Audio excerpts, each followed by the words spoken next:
What's the meaning of chairman?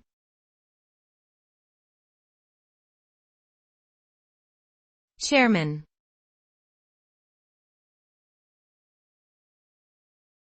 Chairman.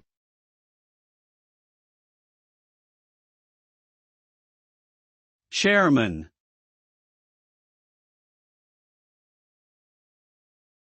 Chairman.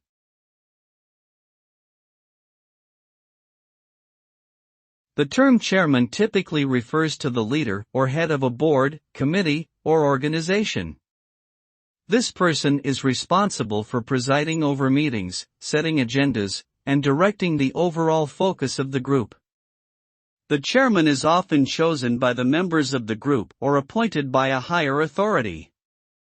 The role of the chairman is important in ensuring that the group operates efficiently, effectively, and in accordance with its goals and objectives. Ultimately, the chairman is responsible for the success or failure of the group's endeavors.